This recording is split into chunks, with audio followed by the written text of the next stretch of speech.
falando hoje sobre os desvios católicos e a importância da reforma protestante.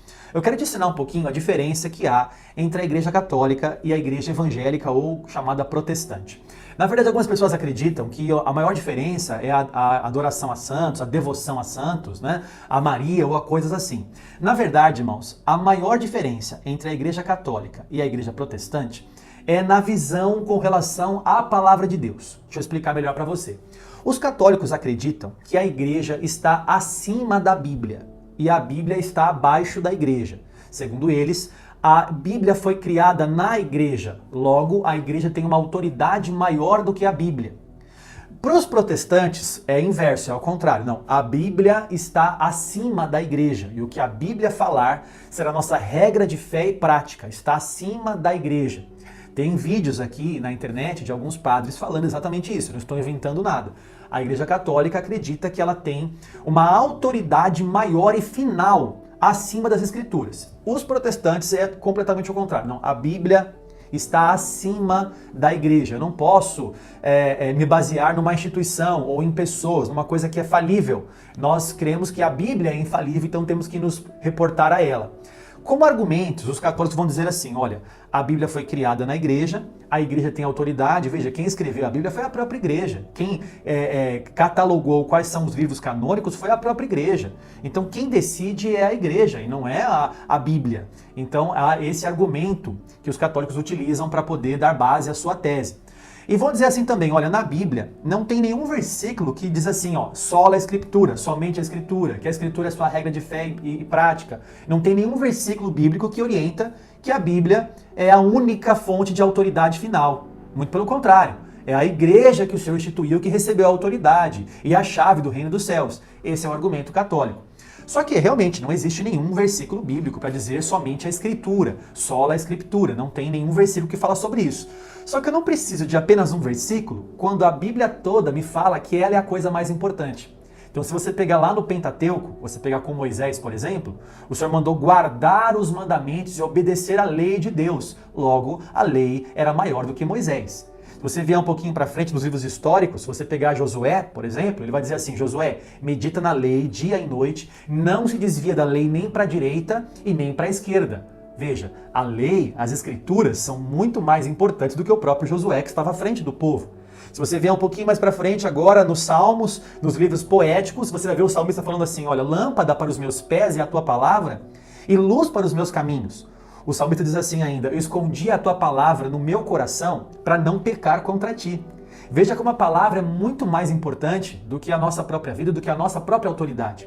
Se você passar um pouquinho para frente, livros proféticos, Oséias vai dizer assim, o meu povo perece por falta de conhecimento. Chegando no Novo Testamento, nos Evangelhos, o próprio Jesus falou, o meu povo erra porque não conhece as Escrituras e nem o poder de Deus. Se o próprio Jesus falou que nós devemos conhecer as Escrituras, veja a importância que há na Bíblia Sagrada.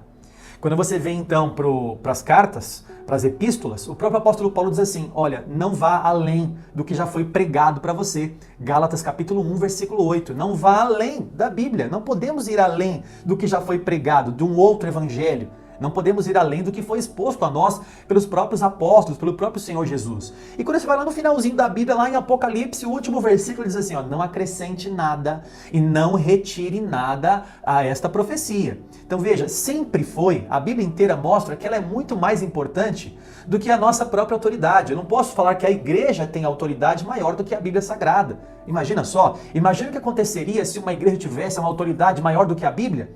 Ela iria colocar doutrinas que não estão na palavra de Deus. Eu vou colocar na tela para você agora uma imagem, eu não sei se vai ficar muito boa aí para você na tela, vai aparecer agora. E nessa imagem você vai ver aí que tem um desvio da palavra de Deus. Eu vou ler algumas coisas com você. Bom, no ano 310 começou então uma doutrina sobre a reza pelos defuntos.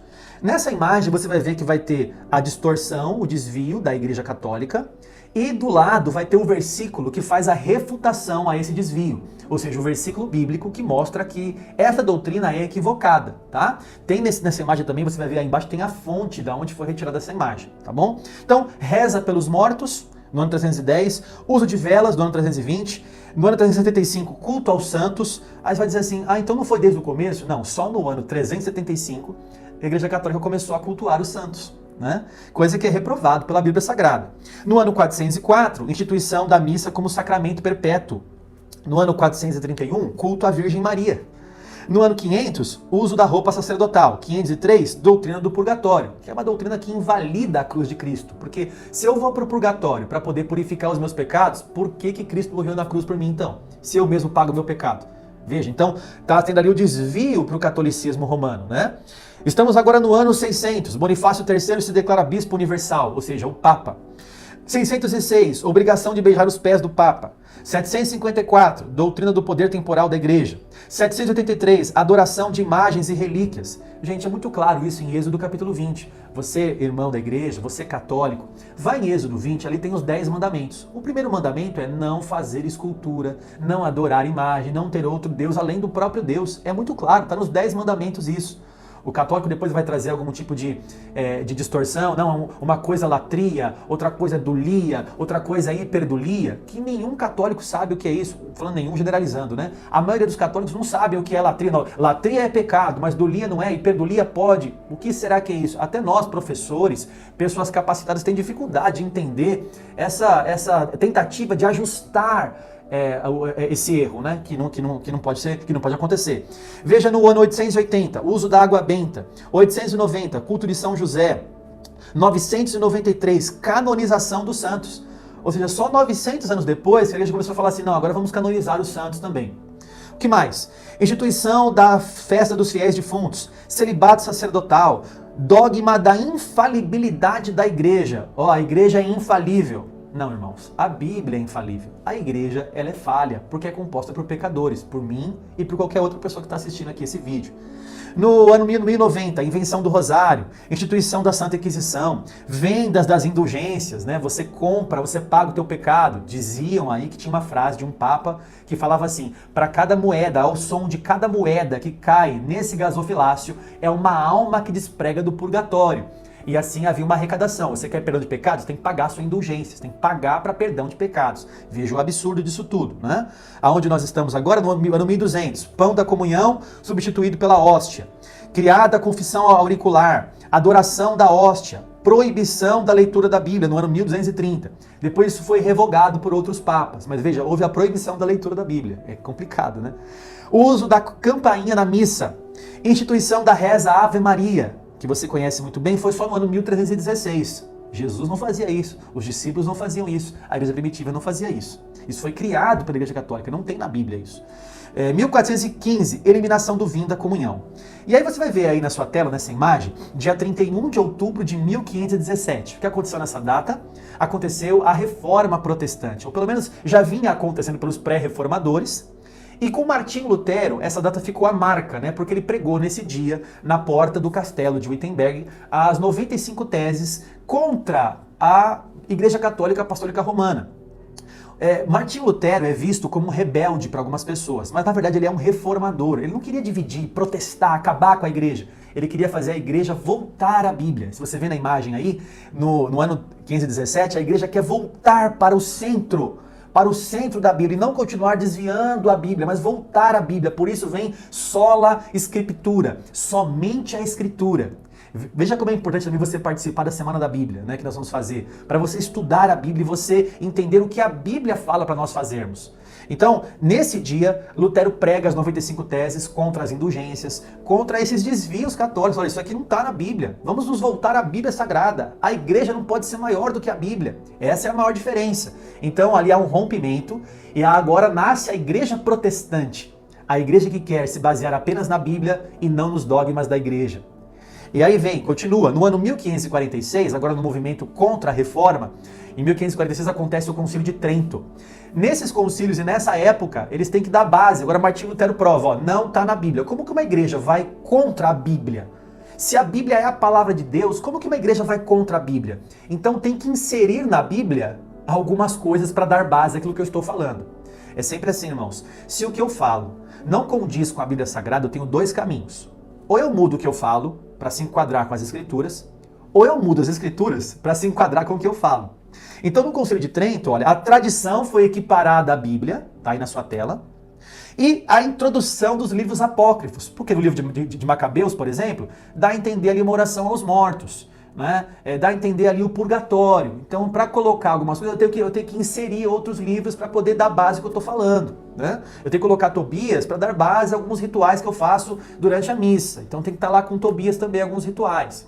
Por isso, a inclusão só nessa época dos livros apócrifos, no cânon deles, no cânon católico. 1600, invenção do escapulário, que são os bentinhos, né?